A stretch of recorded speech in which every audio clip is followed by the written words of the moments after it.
नए कानूनों के माध्यम से हमारे न्याय प्रक्रिया में पुलिस का भी समय बचेगा।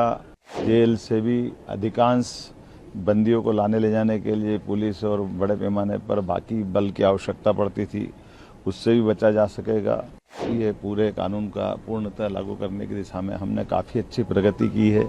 2 साल का हमारा समय है, हम कोशिश करेंगे और भी जल्दी से जल्दी करते जाएं। काफ़ी हद तक हमने प्रगति की है और नए कानूनों के माध्यम से हमारे न्याय प्रक्रिया में पुलिस का भी समय बचेगा।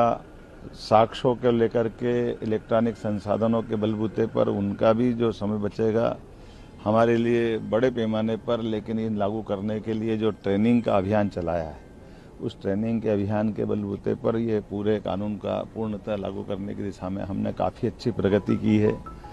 मुझे संतोष है कि आने वाले समय में इन तीनों कानून लागू करने के बाद हमारे चिकित्सालय, खास करके मेडिकल और इन कारण से दिन दिन भर डॉक्टरों को जाके बैठना पड़ता था, अब आधुनिक संसाधनों का उपयोग होते हुए वो अपने वहाँ से इस न्याय प्रक्रिया में अपनी साक्ष्य दे सकेंगे। साथ ही साथ जेल से भी अधिकांश बंदियों को लाने ले जाने के लिए पुलिस और बड़े पैमाने पर बाकी बल की आवश्यकता पड़ती थी, उससे भी बचा जा सकेगा और कम समय में जल्दी से जल्दी न्याय देने के लिए इनका लाभ मिलेगा। मध्य प्रदेश अग्रगण्य राज्यों में से जिसने ई-संबंध का भी सबसे पहले उपयोग किया है। बड़े पैमाने पर हमारे इस नए कानून की व्यवस्थाओं के सुधार पे माननीय गृह मंत्री जी ने हमारी प्रगति को सराहा भी है और बाकी राज्यों में लागू करने के लिए उन्होंने निर्देश दिए।